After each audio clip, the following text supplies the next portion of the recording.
Na semana passada, no domingo, nós comemoramos 504 anos da Reforma Protestante. Então o irmão Rogério, ele iniciou essa série de exposição. Hoje eu estou dando continuidade. Hoje eu vou tratar acerca do segundo sola da Reforma, o sola Scriptura. Quero que você abra sua Bíblia em 2 Timóteo, capítulo 3, versículos 16 e 17. Carta do apóstolo Paulo, a segunda carta de Paulo a Timóteo, capítulo 3, versículo 16 e 17. Diz assim a palavra do Senhor: toda a Escritura é inspirada por Deus e útil para o ensino e para a repreensão, para a correção, para a instrução na justiça, para que o homem de Deus seja apto e plenamente preparado para toda boa obra. Vamos orar. Como eu disse, na semana passada, nosso irmão Rogério, ele fez um brilhante voo panorâmico sobre a história do cristianismo, começando lá em Atos, indo até o século XVI, quando a reforma irrompe na Europa. Nós vimos o quanto a igreja havia se deformado, então fez-se necessário uma reforma, ou seja, o retorno à forma original. A forma original havia sido abandonada pela igreja denominada romana ao longo da história. Hoje eu quero com vocês tratar acerca do sola Scriptura, ou somente a Escritura. Um dos grandes erros que cometemos quando estudamos histórias é tentar transportar o nosso contexto para o contexto daquela época.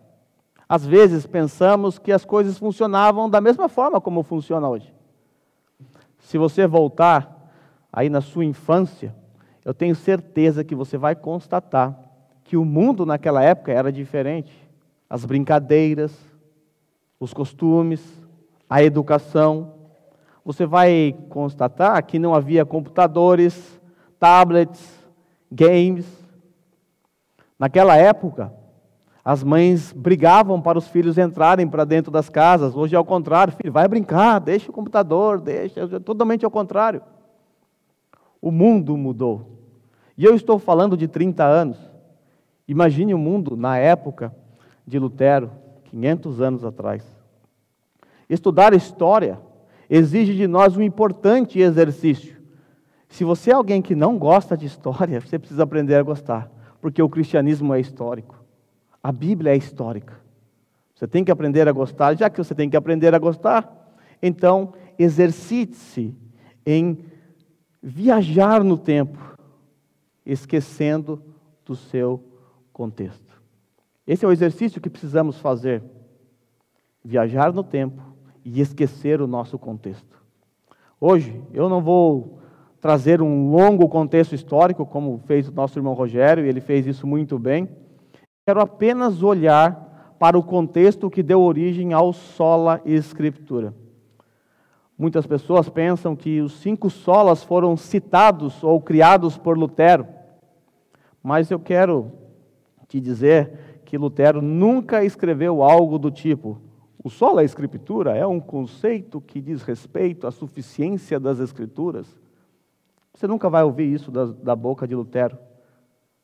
Esse conceito, o conceito sola Scriptura e os demais solas, foram percepções de historiadores que olharam para o passado e extraíram da tradição reformada os 5 lemas da reforma.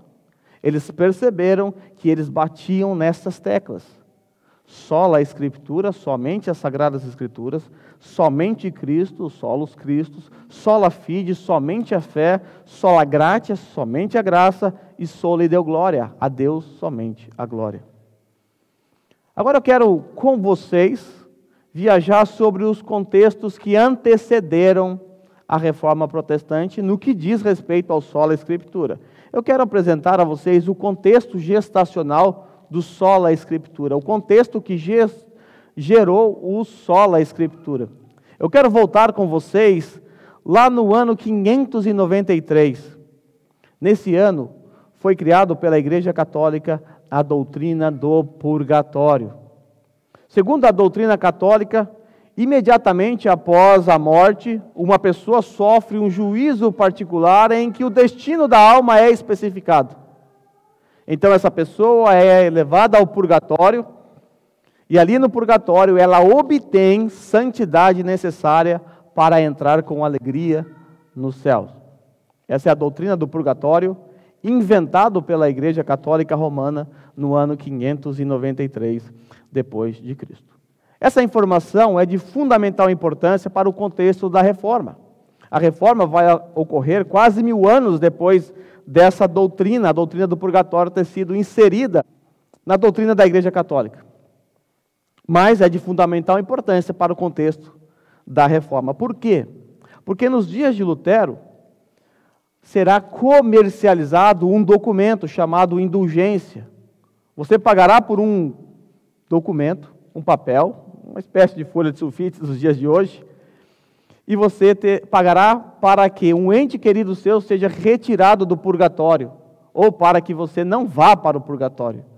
Então veja que a doutrina do purgatório é de fundamental importância para o que vai ocorrer quase 1000 anos depois. No ano 607 é inaugurado o papado, e o bispo universal passa a ser a autoridade máxima sobre a igreja. Aqui nós temos a origem do papado. A igreja passou a ter um papa, um bispo universal, um líder, alguém que iria governar todas as igrejas romanas. Esse bispo, só para constar aqui, esse que está na foto aqui é o Leão X, né? Talvez você saiba, ele não tem nada a ver com essa época aqui, ele é lá da época de Lutero, tá? Mas só para que você saiba, na época em que o sola escritura foi defendido por Lutero, ou pelo Calvino, pelos demais reformadores, o que estava em jogo naquela época era a autoridade. Quem é que detinha autoridade sobre a igreja? Os católicos depositavam a sua confiança e entregava ao Papa toda a autoridade. O Papa, então, na Igreja Católica Romana, passou a ser a autoridade suprema sobre a igreja. Para o católico romano, em primeiro lugar vem o Papa, o magistério, em segundo lugar a tradição e, por último, a palavra de Deus. Então, quem é a autoridade máxima para o católico? O Papa. E isso se dá por uma razão óbvia, de acordo com a doutrina deles. Eles acreditam que o apóstolo Pedro foi o primeiro Papa. E se Pedro foi o primeiro Papa, e ele escreveu a palavra de Deus, ele recebeu de Deus a revelação, então a Bíblia veio do Papa. Esse é o raciocínio. É tolo, eu sei, mas é esse o raciocínio. Então, quem interpreta a palavra de Deus, quem tem autoridade para interpretar é somente o Papa. Então, tudo que vem lá de cima desce para todas as igrejas, porque veio do Papa a autoridade máxima sobre a igreja. Nos dias da Reforma, Martinho Lutero, ele tira do Papa a autoridade e ele coloca na palavra de Deus. Por isso, sola Escritura. Em 1229, a Igreja Católica proibiu a leitura da Bíblia pelos leigos. Olha que tragédia. O povo foi proibido de ter aquele livro tão importante para nós hoje. Foram proibidos de ler a palavra de Deus. E aí você começa a entender o contexto da reforma do século XVI. Porque naqueles dias, o povo não tinha para onde correr. Não havia a Bíblia na língua deles. A missa era em latim. E se houvesse Bíblia na língua deles, eles eram proibidos de ler. Aí você entende porque eles compravam indulgências. Hoje para nós é um absurdo, não é? Como é que pode alguém comprar um pedaço de papel para garantir a sua salvação? Isso ocorreu porque as pessoas não tinham mais acesso à palavra de Deus, elas não podiam checar se aquelas doutrinas ensinadas pelo catolicismo eram de fato verdade. A Bíblia ficou restrita ao alto clero. Só os padres é que podiam ler a Bíblia. Lutero só foi ter um contato com a Bíblia aos 20 anos de idade. Isso porque ele era um estudante de teologia. Do contrário, ele não teria acesso à palavra de Deus jamais, jamais. Bem, parece-nos um absurdo, né? As pessoas naquela época acreditarem num papel como indulgência. Bem, não é tão absurdo assim. Nos dias de hoje, há igrejas por aí vendendo terreno nos céus. E há pessoas comprando. Só que há uma diferença entre nós e aquele povo. Hoje, nós temos a palavra de Deus em todas as versões, em todos os idiomas. Você pode comprar comentário bíblico. Então não há desculpas para o nosso povo. Não há desculpa para a nossa geração. Então, em 1229, a Bíblia foi proibida para os leigos. Somente o clero podia ler a Bíblia. Em 1508, Lutero foi nomeado doutor em Wittenberg. Em 1509, ele prestou o exame, recebeu o grau de bacharel em teologia.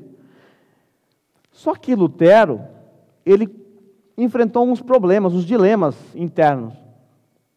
Consigo mesmo, né? Lutero era alguém que não conseguia entender a questão da justiça de Deus. Ele era alguém obcecado por alcançar o perdão de Deus por meio das suas obras. Lutero era alguém que se autoflagelava, quase morreu algumas vezes, de tanto que sangrou. 2 vezes ele quase morreu congelado no rigoroso inverno da Europa, Alemanha, porque ele acreditava que se ele martirizasse a sua carne, então ele estaria purgando os seus pecados, encontraria diante de Deus graça, misericórdia. Mas Lutero não conseguia se sentir alguém justo diante de Deus, apesar de todos os seus esforços. Então, em 1511, o seu tutor, Staupitz, convida Lutero para ir a Roma. Roma era a Jerusalém do momento, era a cidade santa.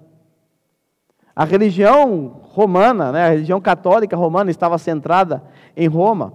E lá vai Lutero, então, nessa sua jornada para tentar encontrar paz no seu coração, já que ele não conseguia entender essa questão da justiça de Deus. E lá vai Lutero para Roma. A viagem para Roma foi fundamental para Lutero. Foi muito importante para Lutero, porque Lutero acreditava que Roma fosse um santuário de piedade.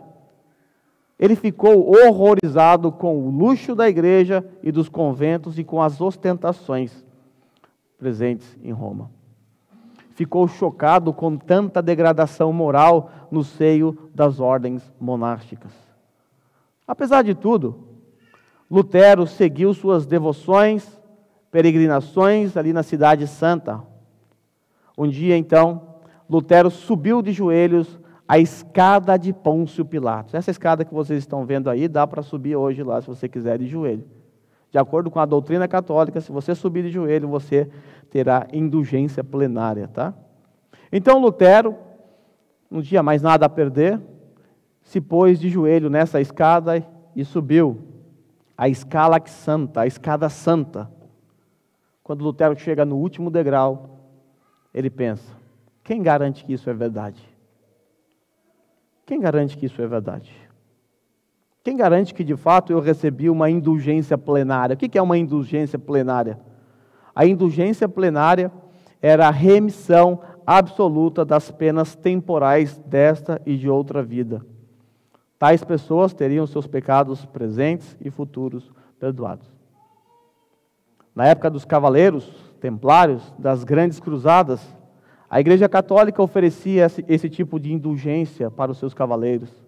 Muitos iam para a guerra, não porque acreditavam ou porque tinham desejo de defender o catolicismo. Muitos iam apenas por causa da indulgência plenária, para garantir a sua salvação. Em 1512, depois de voltar de Roma, Lutero foi elevado à dignidade de doutor em teologia. E como doutor, ele começou a ensinar lições bíblicas. Ele abriu um curso em Salmos. Depois ele começou a expor a epístola aos Romanos. Vale lembrar que foi em Romanos que os seus olhos foram abertos. Mas também ele começou a expor Gálatas. E Gálatas se tornou a epístola do seu coração. Ele chamava a carta de Paulo aos Gálatas de a minha Catarina. Catarina é o nome da sua esposa.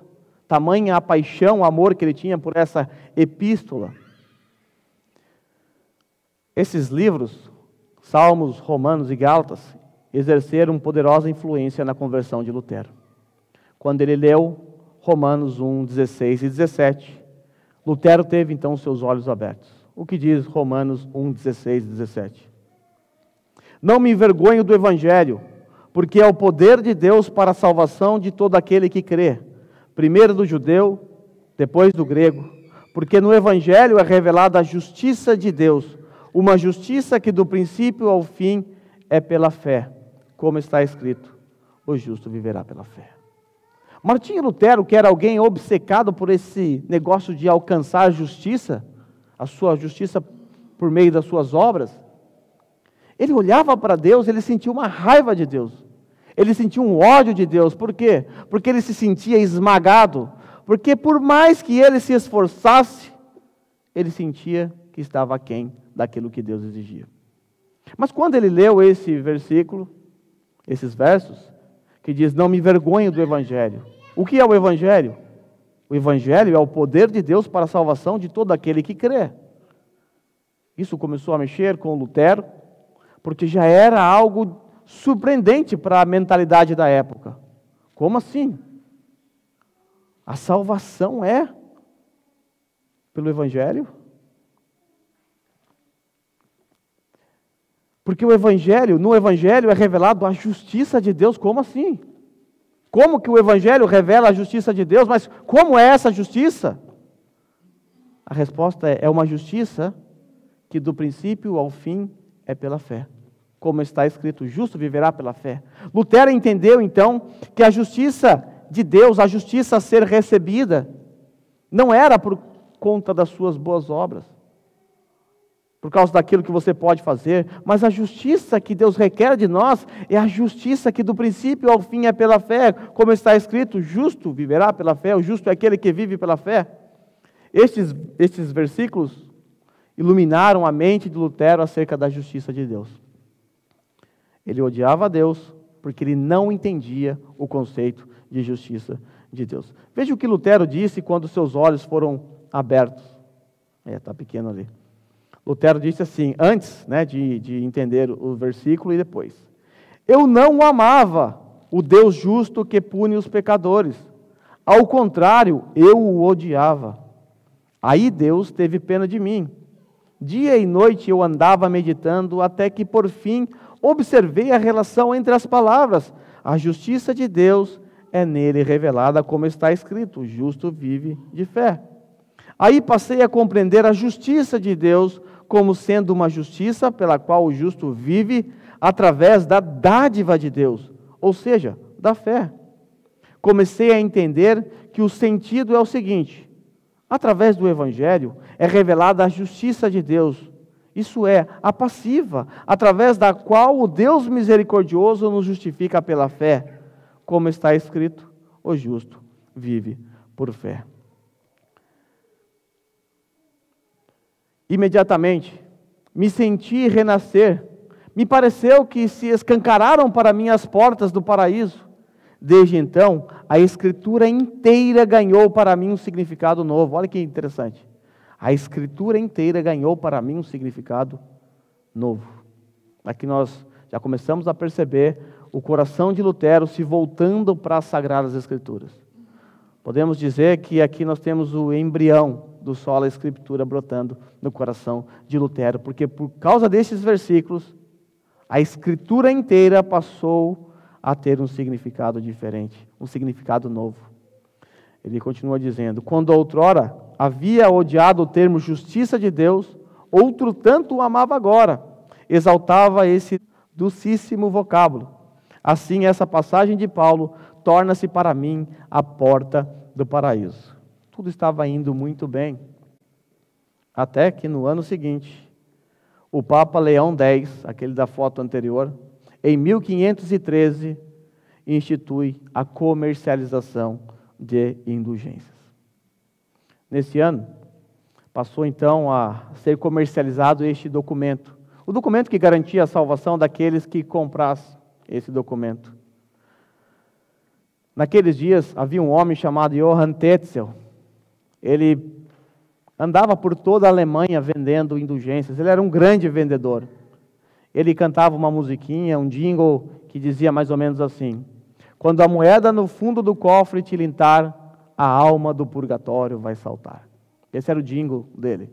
Ou seja, quando você deposita a moeda lá no fundo do cofre, a alma do seu ente querido vai sair do purgatório.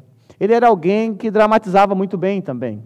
Ele chegava no meio da multidão e ele começava a contar algumas histórias. Essa noite eu vi uma mãe gritando, chorando. Será que não há um filho para tirar essa mãe do purgatório? Aí tinha alguém que tinha perdido a mãe recentemente, ia lá e pagava. Escutei uma criança essa noite gritando. Era alguém bem dramático. Lutero se levantou ferozmente contra essa nefasta doutrina. E ele debatia demais com Johann Tetzel e contra os papistas da época. E esses debates foram se acirrando, 1513. Até que, em 1517, no dia 31 de outubro, Lutero afixou suas 95 teses contra as doutrinas católicas, principalmente contra a venda de indulgência. E aqui nós temos o dia histórico, o dia da Reforma Protestante. Em 1520, em 1517, Lutero então colocou lá suas 95 teses na porta do castelo de Wittenberg. O que Lutero fez naquele dia não era algo extraordinário, era algo comum na época. Lembra que eu disse que nós não podemos transportar o nosso tempo para o tempo deles e nem o contrário? Naquele dia, Lutero afixou na porta do castelo de Wittenberg 95 teses. Vamos supor que você tentasse fazer a mesma coisa hoje. Você escreveu 95 teses contra o neopentecostalismo. Já tem, tá, na internet. Você escreveu ali e tal, aí você fala, eu vou afixar lá no templo de Salomão, ou Salomone, lá em São Paulo. E você vai lá e afixa as 95 teses. Sabe o que vai acontecer? Nada. Alguém vai rasgar e vai jogar fora. Mas naqueles dias, o que Lutero fez na porta do castelo de Wittenberg era algo comum. Era comum as pessoas afixarem teses para debaterem.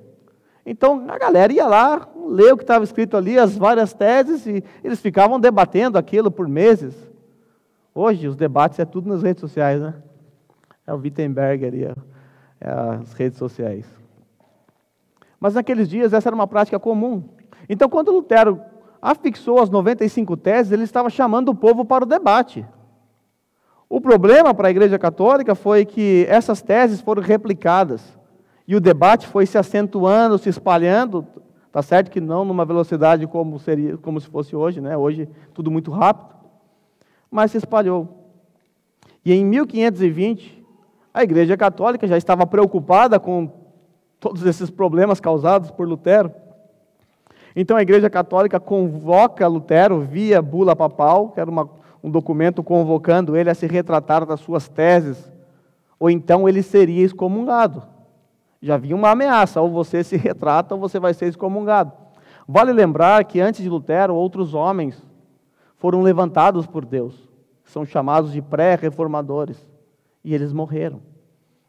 Quase 100 anos antes de Lutero, John Hus morreu por se levantar contra as doutrinas católicas. John Wycliffe morreu por cometer o crime de traduzir a Bíblia para o inglês. Então, ser excomungado naquela época era colocar o seu pescoço na forca. Você ia morrer, certamente. Então, Lutero ele recebe essa bula papal com essa terrível ameaça. Sabe o que Lutero faz? Ele queima a bula papal em praça pública. Ele queima a bula papal em praça pública. Com isso, Lutero está dizendo que ele não respeita a autoridade do Papa. Lembra que eu disse anteriormente que para a Igreja Católica o Papa é a autoridade máxima? E agora Lutero está dizendo, não é o Papa a autoridade máxima. Está aqui, olha o que eu faço com o documento do Papa. Bom, a igreja mandava, a igreja era estatal, não tem jeito, Lutero tem que obedecer. Então, no dia 17 de abril de 1521, Lutero comparece diante da dieta de Worms. Essa era uma dieta que contava com aproximadamente 200 pessoas. E ali Lutero seria interrogado acerca dos seus escritos. Diante da dieta, John Eck fez 2 perguntas a Lutero. A primeira pergunta é: você reconhece que esses escritos são de sua autoria? A isso Lutero respondeu que sim. Então John Eck faz a segunda pergunta: você está disposto a se retratar? Sobre essa segunda pergunta, Lutero disse que precisava de um tempo para refletir. A dieta, então, teve uma pausa, discutiram o pedido de Lutero e concederam a ele mais um dia. No outro dia, ele teria que se apresentar para responder à dieta, se estaria disposto a se retratar dos seus ensinos. Nesse interim, muitos amigos de Lutero foram ao seu encontro para persuadi-lo a abrir mão de suas convicções, pois eles sabiam o que ia acontecer com Lutero. Eles sabiam o que acontecia com as pessoas que se levantavam contra a Igreja Católica naqueles dias. Então eles foram atrás de Lutero. Pensa, esquece, deixa esse negócio de lado. Abra mão das suas convicções. Aí Lutero era um homem bem resoluto. Ele decidiu não ouvir ninguém a não ser a sua própria consciência. Lutero vai então para o seu quarto, onde ele estava hospedado ali, e começa a orar. Um amigo de Lutero ouviu a oração e registrou. Eu quero que você ouça essa oração de Lutero, que eu vou ler para vocês aqui, pensando como estaria o seu coração se você estivesse no lugar de Lutero. Tudo isso acontecendo, você colocou as suas teses, agora a igreja está te ameaçando de morte, você foi ali na dieta de Worms, e se você não se retratasse dos seus escritos, certamente você ia morrer. Lutero orou assim: ó Deus Todo-Poderoso, a carne é fraca, o diabo é poderoso. Ah, meu Deus, que estejas perto de mim contra a razão e a sabedoria do mundo. Faze-o, pois somente tu podes fazer. Não é a minha causa, mas a tua, Senhor. Que tenho eu com os grandes da terra? É a tua causa, Senhor, a justa e eterna causa. Salva-me, ó Deus fiel. Somente em ti confio. Meu Deus, não ouves? Meu Deus está morto? Não, tu não podes morrer. Somente te ocultas. Vem, Senhor, estou pronto a me entregar como um cordeiro. O mundo não conseguirá prender a minha consciência, ainda que esteja cheia de diabos. E se o meu corpo tem de ser destruído, a minha alma te pertence e estará contigo eternamente. Amém. Deus, ampare-me. Amém. Essa é a oração de Lutero na noite que antecedeu a sua segunda ida na dieta de Worms. Então, no dia seguinte, Lutero chega na dieta de Worms, dia 18 de abril, ele chega atrasado, ele chegou às 18 horas, isso causou um reboliço ali naquela assembleia, pensaram até que ele havia fugido, mas Lutero se apresenta às 18 horas. Então o chanceler, o Eck, se dirige a Lutero e pergunta: defendes todos os livros que reconhecestes como teus, ou queres retratar-te de alguma parte? Então Lutero respondeu com um tom firme e modesto, e explicou que os seus livros eram de 3 diferentes gêneros. Disse Lutero que certo número dos seus livros continham verdades do Evangelho, verdades essas que são reconhecidas até mesmo por seus algozes. Ele disse que, sendo assim, ele não poderia se retratar. Em outros escritos, ele diz que atacavam as ordens e as leis perniciosas do papado. Leis essas que atormentavam a consciência dos cristãos e levavam a nação alemã à ruína, Ele diz que também não podia se retratar desses livros, pois se tornaria cúmplice do mal e do erro. Os demais livros, enfim, contestavam determinadas pessoas que arrogavam a si o poder romano e se esforçavam por abafar a doutrina do Evangelho. Lutero reconhecia que muitas vezes ele empregava energia exagerada nos seus ataques. No entanto, não podia retratar-se de tais escritos, pois seria o mesmo que apoiar a tirania e a piedade. E aí ele conclui com uma pergunta, diante da dieta de Worms. Ele diz assim: falei mal? Faça-me ver. Eu estou errado? Me mostre, me prove. É lógico, ele foi severamente censurado por ter demonstrado essa ousadia diante da dieta. Aí Lutero então responde: visto que vossa majestade imperial e vossas senhorias me pedem uma resposta categórica, eu vou dá-la claramente. Olha a resposta de Lutero: minha consciência está cativa à palavra de Deus. Enquanto não me convencerem pelas Sagradas Escrituras, não posso, nem quero retratar-me de coisa alguma, pois é perigoso agir contra a consciência. Você consegue perceber o sola Escritura aqui? O princípio sola Escritura no coração de Lutero, nas palavras de Lutero. Ah, vocês estão me pedindo para que eu dê uma resposta categórica? Eu vou dar sim. A resposta é: minha consciência está cativa à palavra de Deus. Estou aqui, e a minha consciência está cativa à palavra de Deus. Enquanto vocês não me convencerem pelas Sagradas Escrituras, somente as Escrituras, né? Não posso, nem quero retratar-me de coisa alguma. Pois é perigoso agir assim contra a minha consciência, a consciência que estava cativa à palavra de Deus. Nesse instante, o chanceler insistiu em ameaçar Lutero, caso não se retratasse. E aí Lutero respondeu assim: não posso falar de outro modo. Eis-me, que Deus me ajude. Amém. Lutero pede ajuda de Deus porque ele sabia o que esperava. Agora eu quero tratar com vocês acerca da importância desse sola para nós. Nós vimos o nascedouro desse sola, nós vimos que a Igreja Católica havia se corrompido, tirado a palavra de Deus da mão do povo. A Igreja Católica criou doutrinas que iam contra a palavra de Deus. Nós vimos que Deus agiu na época de Lutero, no tempo de Lutero, na vida de Lutero, fazendo entender o Evangelho pela palavra de Deus, quando ele leu Romanos. Hoje nós temos o conceito sola Escritura claro para todos nós. Para a gente é tranquilo, nós estamos olhando para o passado. Muitos outros teólogos vieram depois de Lutero, começaram a ensinar, a instruir a igreja. Hoje para a gente está tudo fácil, temos vários livros que tratam acerca disso. Mas qual é a importância desse sola, o sola Escritura? Em primeiro lugar, o sola Escritura ele é importante porque ele deu raiz, ou ele é a raiz de todos os outros solas. Se não houvesse a palavra de Deus, como nós saberíamos que a salvação é por Cristo, somente pela fé, somente pela graça e somente a Deus a glória? Nós só sabemos dos demais solas por causa do sola Escritura. Então, esse sola é importante porque deu origem aos demais solas. Esse sola é importante porque ele é o cérebro da reforma. Ele é o cérebro da reforma. Eu digo que o sola Escritura é o cérebro da reforma e o soli deo glória é o coração da reforma. O cérebro dá comando. Faça isso, faça aquilo, obedeça aqui, obedeça ali. Seja um bom marido, seja uma boa esposa, seja um bom filho, seja um bom funcionário. O sola Escritura dá regra, comando. E o soli deo glória, ele explica a razão.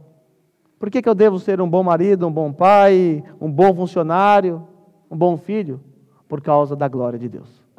Para a glória de Deus. Então, o sola Escritura é o cérebro da reforma que dá comando. E também é o princípio formal da reforma. Nós vimos que a Igreja Católica estava deformada. E agora era necessário aprumá-la. Era necessário reformá-la. E como Lutero e os demais fizeram para reformar a igreja, qual foi o instrumento? A palavra de Deus. Quando nós pensamos na palavra de Deus, nós temos também 3 conceitos que surgiram daquele período. O primeiro conceito, é o que nós estamos tratando, é o sola Escritura. Eu quero lembrá-lo que o sola Escritura diz respeito à autoridade. Por isso está vendo a imagem de um Papa. Porque o que Lutero fez foi exatamente tirar do Papa a autoridade e colocar ou confiar na Bíblia como sua única autoridade. Então, todas as vezes que você ouvir a palavra sola Escritura, lembre-se que no contexto da época, o debate era em torno de quem é que tinha a verdadeira autoridade sobre a igreja: a Bíblia ou o Papa, os padres. Mas existe um outro conceito que eu quero falar de forma bem rápida também, é o nu da Escritura. Esse nu da Escritura, a palavra nuda, de onde vem nudismo, nudez, a ideia de somente, né, sem mais nada. Quem defende o conceito de nu da Escritura, defende a ideia de que você não pode ler mais nenhum livro. Só a Bíblia, você não pode ler mais nada. Né? Não é tão absurdo assim, porque tem igreja que proíbe até mesmo de ler a Bíblia, né? Mas a pessoa que defende o nu da Escritura, ela não concorda com a leitura de mais nenhum livro. Você só pode ler a Bíblia e mais nada. Isso parece ser piedoso, mas não é. Isso está longe de ser piedoso. Por quê? Como nós bem sabemos, a Bíblia é a mãe de todas as heresias. Basta você abrir a sua porta no domingo para um testemunho de Jeová de manhã, ele vai estar com a Bíblia debaixo do braço. Quando o mormon vai na sua casa, ele bate lá na sua casa, ele começa com a Bíblia, depois ele tira, é verdade. Ele coloca no livro dos mormons, mas no começo ele vai com a Bíblia. O problema está na palavra de Deus? O problema está no sola Escritura? É claro que não. O problema está nos seus intérpretes. Pessoas interpretaram a Bíblia de maneira errada e chegaram a essas conclusões, a essas doutrinas diferentes. Então o problema não está na palavra de Deus. Mas veja, se eu fico somente com a palavra de Deus hoje, sabe o que eu estou fazendo? Eu estou menosprezando os meios de graça que Deus concedeu à igreja. Sabe por quê? Aqueles homens do passado que se debruçaram sobre as Sagradas Escrituras, que estudaram, que entraram que fizeram concílios, que debateram acerca de certas heresias, esses homens foram dados como um presente de Deus para nós. Muito do que a igreja defende hoje, muito que algumas igrejas defendem hoje, que são heresias que já foram combatidas no 4º, no 5º século. Mas por que essas pessoas acreditam nessas heresias? Simplesmente porque menosprezam as Escrituras e menosprezam também os escritos desses homens.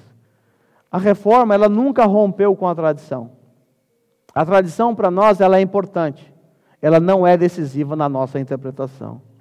Calvino, Lutero e todos que vieram depois deles sempre citaram homens do passado. Sempre, o tempo todo. O próprio Martim Lutero era um agostiniano. Então, o nu da Escritura é um perigo para nós. Sabe por quê? Porque isso fará certamente com que você comece a defender algumas heresias. Veja aí o perigo do nu da Escritura. Nós temos a Bíblia aí nesse traço de baixo e duas setas em azul saindo. Uma seta está os credos produzidos pela igreja, pelas igrejas do passado, e do outro lado, confissões de fé. Nós temos os credos que nós defendemos, que estão registrados no nosso documento da igreja, e temos também a nossa confissão de fé, que é a Confissão Londrina de 1689. Da Bíblia saem essas setinhas, e essas paredes, elas se protegem para que a gente não extrapole os limites da palavra de Deus. Já por outro lado, quando não há esses muros, só o nu da Escritura, as setas vão para todos os lados. Aí você consegue entender o cenário atual. Como as igrejas defendem coisas tão distintas, tão diferentes. É porque elas romperam, elas tiraram esses muros aqui de proteção. Ou seja, elas não dá para dizer que elas defendem o nu da Escritura, porque elas não defendem nem a Escritura, nem tampouco a história. Então não dá nem para encaixar aqui direito. Mas esse é o perigo. O que eu devo fazer então ao interpretar a palavra de Deus? Como eu interpreto a palavra de Deus? Toda Escritura. Total. Toda a Escritura. Você está lendo um texto, você chega lá em Isaías capítulo 7, você se deparou com esse capítulo, e está escrito ali que a virgem conceberá e dará à luz a um menino.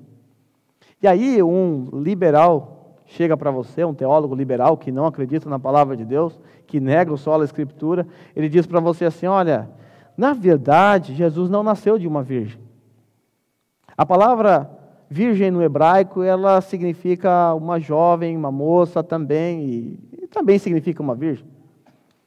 Na verdade, Maria, ela não era uma virgem. Ela era uma moça. A palavra pode significar isso, é claro que não é um milagre, E aí você entra em apuros. Como você resolve esse problema? Toda a Escritura. Aí você corre lá para o Novo Testamento, Mateus, Marcos e Lucas. E aí você vai interpretar sobre a ótica deles. Porque eles escreveram inspirados pelo Espírito Santo. E aí você vai descobrir, lendo lá em Lucas, que José não conheceu Maria, não teve relações com ela até que ela deu à luz a Jesus. E aí você descobre que o Novo Testamento foi escrito em grego, e no grego não tem dois significados. Virgem significa virgem, como nós conhecemos. Toda a Escritura. A Bíblia é o seu melhor intérprete. As Escrituras interpretam melhor as Escrituras. Então, a maneira correta de você interpretar a Bíblia é através da própria Bíblia. Olha o Novo Testamento, olha para o passado. Eles estão interpretando para a gente. Eles estão nos ensinando. Então, toda a Escritura. Temos aí, então, esses três conceitos. Sola a Escritura, que é o conceito da reforma. Somente as Escrituras têm autoridade sobre nós. Nós vimos que só as Escrituras soltas podem gerar alguns problemas, né? As pessoas podem interpretá-la de maneira equivocada, então nós condenamos o nu da Escritura e entendemos o toda a Escritura, que é o que foi defendido pela tradição reformada.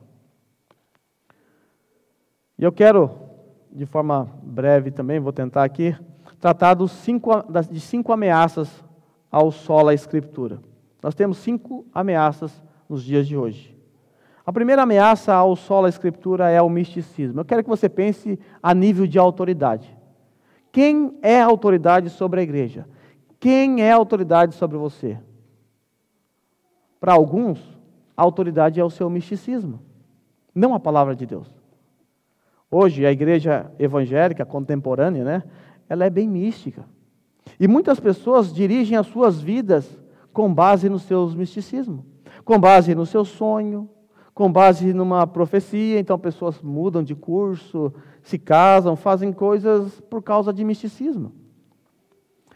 Eu contei aqui uma vez que um rapaz, ele aqui no Japão, né? Ele era bem místico, e aí ele estava passando na rua, viu um casal brigando na janela, assim, o couro estava quebrando, lá o pau estava pegando. E aí ele olhou aquilo, ele falou, vou ajudar. Eu vou ajudar, não vou deixar assim não. Ele chegou na janela, aí ele viu um racha em cima da mesa. E aí ele viu uma mão. Aí ele pensou, rache-te, corre. Misticismo. Aí Deus me mandou correr por causa de um rache. Misticismo. A igreja evangélica, ela é mística. E o misticismo, ele sobrepõe a autoridade das Escrituras. Às vezes você vai questionar o misticismo de uma pessoa, por mais que você abra na Bíblia, mostre, ela vai continuar acreditando no seu misticismo. Porque o misticismo passou a ser a sua autoridade. Ela vive, a sua vida gira em torno do seu misticismo, das suas experiências.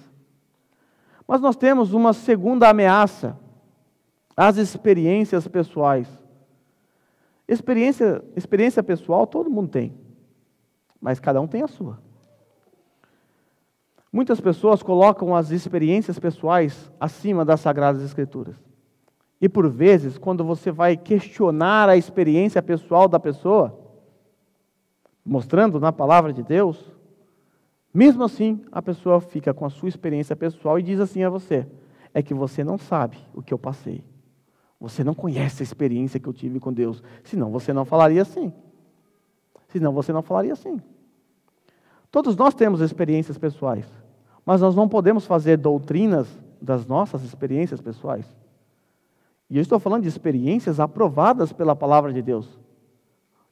Por vezes, pessoas colocam a experiência pessoal como autoridade, e essas experiências são reprovadas pela palavra de Deus. Eu já contei aqui, vocês já estão carecas de saber, né? Essa história. Eu, quando cheguei aqui no Japão, em Handa, numa igreja que eu fui, os irmãos sempre me perguntavam assim, você veio da igreja do pastor fulano de tal? Não, eu não vim dessa igreja. Eu achei muito estranho que muitas pessoas me perguntavam a mesma coisa. Você veio da igreja do pastor fulano de tal? Aí foi para a sede, que era lá em Higashura, chegou lá, a mesma pergunta. Depois eu fui descobrir a razão dessas perguntas. Há um tempo atrás, antes de eu aparecer nessa igreja, uma irmã de uma outra igreja, ela estava assistindo um programa de televisão, Globo Repórter, esses programas assim, e a reportagem era sobre o baixo espiritismo. E havia ali informações sobre os rituais de batismo, de aceitação e tal. E um dos rituais era fazer a cabeça. Isso aí mesmo, vocês pensaram. Raspar. E aí essa irmã, então, estava lá assistindo o Globo Repórter. Aí Deus falou para ela, diz ela, né? Você teria coragem de fazer a cabeça por mim? Bom, essa é uma experiência estranha. Muito estranha. Mas se ela ficasse quieta na dela, raspasse a cabeça dela, problema dela, até aí tudo bem, para ela, né? Para nós não. Mas sabe o que essa irmã fez? No domingo seguinte, ela sobe no púlpito, conta a história, conta a experiência que ela teve, e ela diz à igreja assim: Deus está perguntando para todos aqui, vocês teriam coragem de fazer cabeça por mim? Resultado, a igreja toda, como eu e o Davi, todos carecas, né? Então as pessoas pensaram que eu era daquilo. Percebe? Essa irmã, ela pegou a sua experiência pessoal, uma experiência bizarra, vamos assim dizer, que não há amparo na Bíblia para esse tipo de experiência, e ela fez com que aquilo se tornasse uma doutrina para a igreja, ao ponto de toda a igreja seguir. É óbvio que alguns abriram os olhos e saíram, e foi nessa época que eu cheguei naquela igreja. Então nós não devemos colocar as nossas experiências pessoais acima da palavra de Deus. Nós devemos sujeitar as nossas experiências pessoais à palavra de Deus, não o contrário. O que muitos fazem é pegar a sua experiência pessoal, aquela caixinha quadrada, aí pega a Bíblia, que é desse tamanho, coloca na caixa e vai empurrando até entrar. Tem que entrar aqui, porque é a minha experiência pessoal. Se é a minha experiência pessoal, tem que ser verdade. Tem que ser verdade. Então, devemos submeter as nossas experiências. Se elas são válidas, guarde. Um dia você poderá usar. Um dia você poderá ajudar alguém passando pelo mesmo problema e você vai consolar essa pessoa com as mesmas consolações que de Deus você foi consolado. Agora, se é uma experiência a qual você não encontra amparo na palavra de Deus, então não serve para nada. Não serve para nada. Terceira ameaça, o pragmatismo. Todos nós somos pragmáticos em algum aspecto. Você está andando na avenida, a mão que você está ali, a faixa que você está toda parada e a da esquerda andando. Adivinha? Seta para a esquerda, bora lá. O pragmatismo é o senso de que o certo é aquilo que dá resultado. Isso funciona para o dia a dia. Funciona para o trânsito, funciona para, sei lá, as suas maneiras de trabalhar, mas não funciona para a palavra de Deus. Nem sempre, da ótica humana, o cristianismo dá resultado. Da ótica humana. Se você olhar lá nos primeiros séculos, os cristãos eram perseguidos. Vai falar para John Huss que ele pregou o evangelho e deu um bom resultado? A gente sabe que deu. Mas para a ótica humana, não.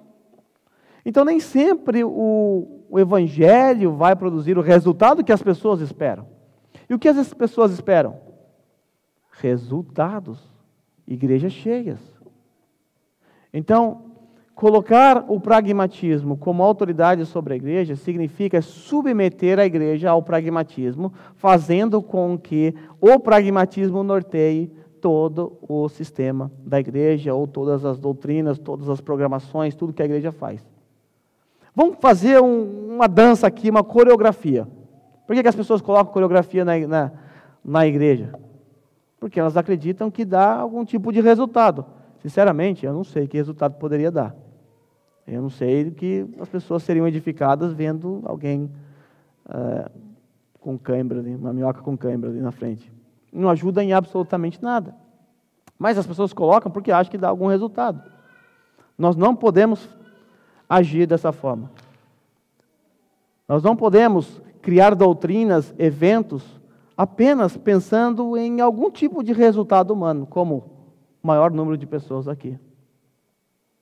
Sei que se a gente chamasse o Candiel para cantar todos os domingos aqui, a igreja ia lotar. Não ia, né?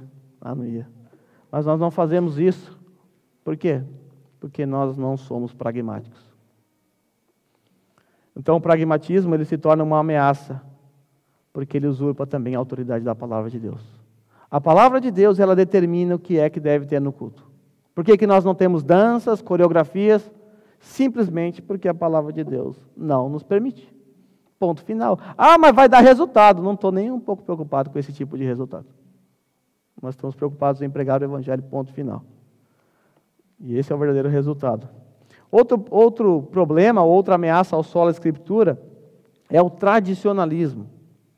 O tradicionalismo. Muitas pessoas carregam tradições, e a tradição não é ruim. Todos nós somos tradicionais em alguns aspectos, né? Trazemos tradições dos pais, dos familiares. Mas nós não podemos colocar o tradicionalismo acima da palavra de Deus. As tradições. Como eu disse, para os reformadores, a tradição era importante, mas ela não era decisiva na interpretação da palavra de Deus. A Igreja Católica Romana, ela colocou o Papa, a tradição, e depois a palavra de Deus. Nós submetemos a tradição à palavra de Deus. Se for aprovado, qual é o problema? Agora, nós não podemos nos apegar a um tradicionalismo que contrapõe a palavra de Deus. Nós não podemos. Há muitas igrejas que criam tradições, que adotam costumes que você não encontra na palavra de Deus. Pessoas fazem isso simplesmente por tradicionalismo. Se você pedir para abrir a palavra de Deus e explicar a razão, não saberão explicar, porque não encontra amparo na palavra de Deus.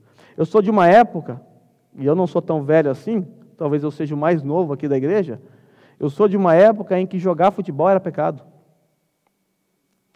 Jogar futebol era pecado. Sou de uma época em que jogar futebol, depois futebol liberaram, mas jogar futebol de bermuda era pecado. E as coisas foram mudando. Tradição, tradicionalismo, usurpando a autoridade da palavra de Deus. Pessoas criando regras por regras, sem nenhum respaldo na palavra de Deus. E por último, o moralismo. O moralismo é a quinta ameaça ao sola escritura. É muito fácil para nós ser moralistas. É natural do ser humano. Mas nós devemos rejeitar o moralismo. O moralista é aquele que quando vai, entre aspas, pregar o evangelho para alguém, ele está preocupado em mudar o comportamento da pessoa. Ele quer só mudar o comportamento da pessoa. Você está lá na fábrica, trabalhando com um ímpio do lado ali, e aí você descobre que ele tem uma amante. E você fala, puxa, preciso ajudar ele. Eu vou pregar o evangelho para ele. Aí você chega lá, ô meu amigo, o que você está fazendo não é legal. Isso aí é feio. Já pensou nos seus filhos? Já parou para pensar na sua esposa? Está lá te esperando. E aí o rapaz, tá certo. Bem pensado isso aí. Aí ele larga a amante e começa a se dedicar à sua esposa. Parabéns, você fez uma ótima ação. Só que isso não resolve o problema dele. Isso não resolve o problema dele. Qual é a diferença dele agora para ele antes de você conversar com ele? É que antes ele ia para o inferno com amante e tudo. Agora ele vai para o inferno sem amante. É isso que mudou. É óbvio que nós reprovamos os comportamentos perversos das pessoas, mas a pregação do evangelho é diferente do moralismo. Quando nós pregamos o evangelho, nós estamos atacando a raiz. A raiz. O moralista é aquele que olha a árvore cheia de frutos podres e ele vai lá, pinta a maçã para ficar bonitinha. Mas não resolve porque a raiz está podre. Não resolve. O verdadeiro defensor do sola escritura, ele vai lá na raiz. Porque a palavra de Deus, o evangelho é o poder de Deus para a salvação de todo aquele que crê.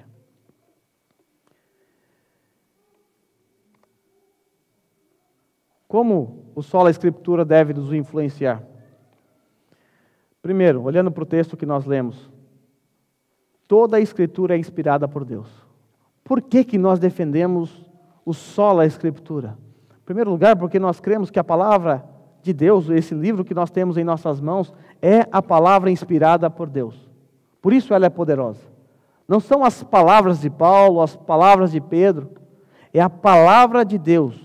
Ela é inspirada por Deus. E por ser inspirada por Deus, ela possui algumas utilidades para nós. O apóstolo Paulo diz que esta palavra inspirada de Deus, ela é útil para o ensino. Ela é útil para nos ensinar. Por que nós insistimos aqui sempre? Anotem, leiam, estude a palavra de Deus.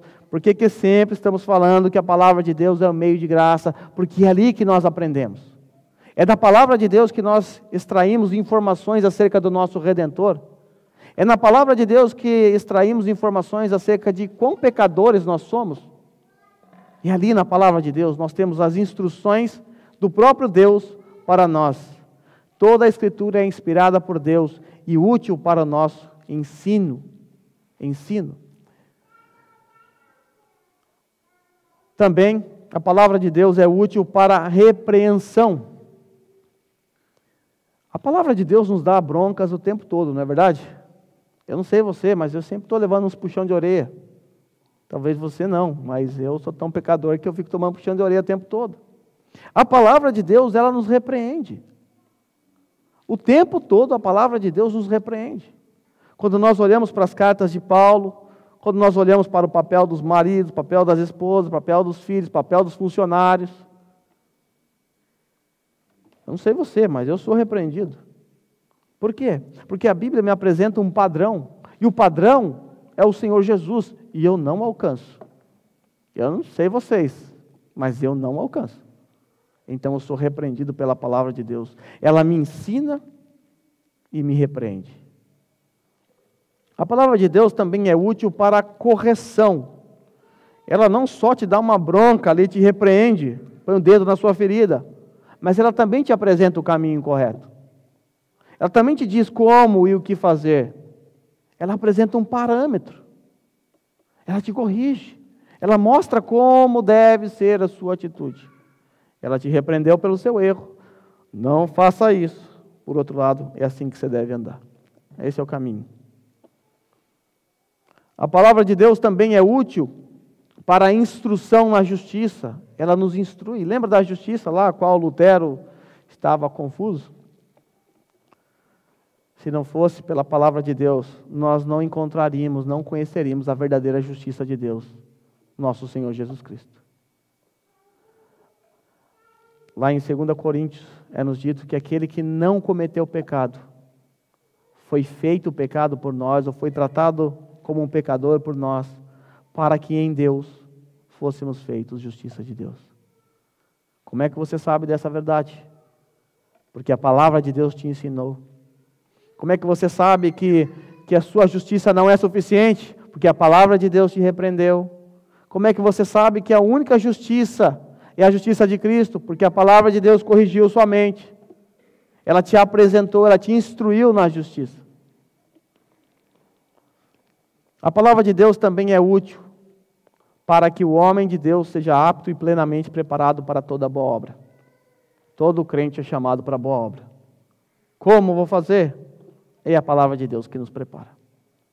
É a palavra de Deus que prepara o homem para a boa obra. Muito me admira muitos pastores que sequer estudam a palavra de Deus para pregar. Sei que há uma igreja aqui, perto da nossa região, em que o sermão chega do Brasil no domingo. Pronto. O pastor só abre lá e lê. Isso é um absurdo. A função principal do pastor é expor, é ensinar. É ensinar a palavra de Deus. Então é a palavra de Deus que nos prepara, nos torna aptos para toda boa obra. Eu quero fazer algumas perguntas aqui para a nossa reflexão, que meu tempo já foi, e o seu também, né? Primeira pergunta, a palavra de Deus é autoridade na sua vida? É de fato autoridade para você? Ou você sempre coloca uma experiência pessoal, joga um misticismo antes, ou um pragmatismo, ou um moralismo? Será mesmo que a palavra de Deus é a autoridade última em sua vida? A palavra de Deus está presente em suas conversas e pensamentos? Será que a palavra de Deus está presente nas suas conversas, nos seus bate-papos, quando você se reúne? Será que você fala da palavra de Deus? Será que você pensa na palavra de Deus? Nas verdades que você absorve? Será que na segunda-feira você pensa sobre tudo que você ouviu no domingo? Será que você reflete? Será que a palavra de Deus tem sido o seu norte? Você tem sido guiado pela palavra de Deus? Ou você primeiro age e depois vai ver o que a palavra de Deus tem a te dizer sobre a sua ação? Você é grato pela palavra de Deus? Meus irmãos, olhar para a história de Lutero, para a história de John Wycliffe, esses homens, e não ter gratidão no coração pelo que Deus fez, é menosprezar a providência de Deus. Hoje nós podemos ler a Bíblia a qualquer momento, em qualquer lugar, você carrega no bolso, no seu celular. Aqueles homens não tinham a palavra de Deus para ler, eu não sei se você entende isso. Eles não tinham. John Wycliffe morreu tentando traduzir a Bíblia para a língua do povo. Agora eu e você temos várias versões. Será que damos o valor devido à palavra de Deus? O que Lutero fez quando ele saiu ali da dieta de Worms, sabe por que ele não morreu? Porque Frederico, o sábio, sequestrou Lutero e levou para o seu palácio, protegeu Lutero. Sabe o que Lutero fez? Traduziu a palavra de Deus para a língua do povo. Veja o que Lutero fez. Ele tira a palavra de Deus que estava na mão do clero e entrega para o povo novamente. Consegue imaginar a alegria do povo ao ler a Bíblia pela primeira vez? Será que há alegria no nosso coração pela palavra de Deus? Será que ela é importante de fato para nós? Ou será que ela é apenas desodorante que a gente põe debaixo do braço? Hoje nem põe mais, no bolso, nem Bíblia a gente carrega mais. Será que realmente temos dado a importância devida à palavra de Deus? Depende. Você pode me dizer agora que sim, mas se durante a semana ela ficar encostada na sua estante, você só se lembrar dela no domingo, isso significa que você não está dando valor nenhum a ela. Spurgeon disse algo interessante. Há muita poeira na Bíblia de muitos irmãos, ao ponto de você conseguir escrever condenação. Talvez a estante está cheia de Bíblia, mas o coração não, o pensamento não. Devemos ser gratos a Deus. Se hoje estamos aqui e vocês podem ouvir um sermão não em latim, é porque Deus, na sua providência, no século XVI, fez com que a palavra dele, a poderosa palavra dele, penetrasse o coração de Lutero. E Lutero não temeu a morte, porque ele seguiu a sua consciência. E consciência é essa cativa, a palavra de Deus. Ela foi importante para Lutero. Nós deveríamos sentir cheiro de sangue na nossa Bíblia. Deveríamos sentir, sabe por quê? Porque pessoas derramaram o seu sangue para que você tivesse ela em suas mãos. Pessoas foram perseguidas para que nós hoje pudéssemos estudar, levar para qualquer lugar na sua própria língua. Você é grato por Deus ter levantado homens como Lutero para reformar a igreja? Devemos ser gratos a Deus, porque foi Deus que levantou esses homens. Foi Deus.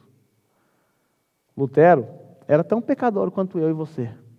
A diferença de Lutero para nós é que ele seguiu a sua consciência que estava cativa à palavra de Deus.